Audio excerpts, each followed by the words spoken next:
Well, we've probably all dreamed about it at some point, of leaving the routine behind and heading out to travel the world. But one Shropshire couple are actually going to do it. Inspired by becoming a kidney donor, Marianne Fisher and her husband Chris decided life was just too short. So they've thrown in their jobs, packed up the house, and are planning to try and visit every country in the world.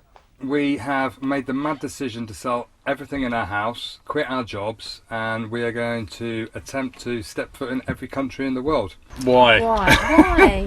Who knows? No. I think we just decided, we lost a couple of friends last year.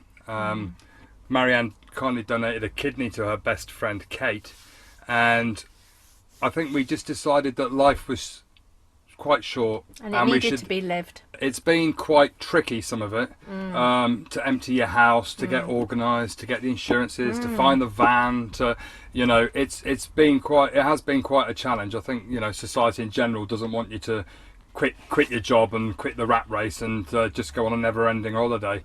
But we're determined to try and do it and show other people that it's possible. And we have a theory as well. Don't ever, ever, ever, ever lose your sense of humour. We're not millionaires. We haven't No. won the lottery. No, we really there's no haven't. windfall. We've haven't worked got hard. sponsorship. We've worked hard all our life. We've got a nice house. It's full of stuff. Most of it you don't actually use.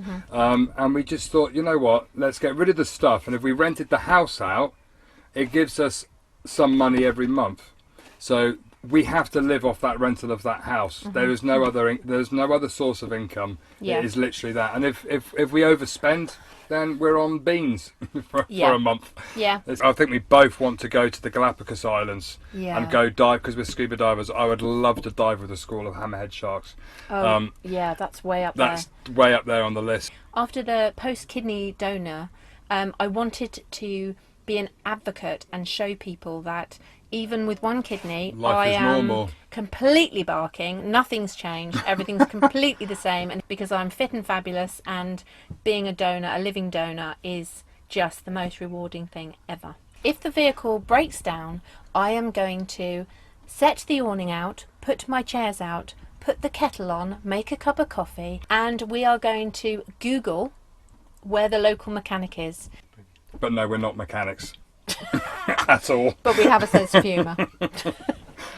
I think they're going to need that sense of humour.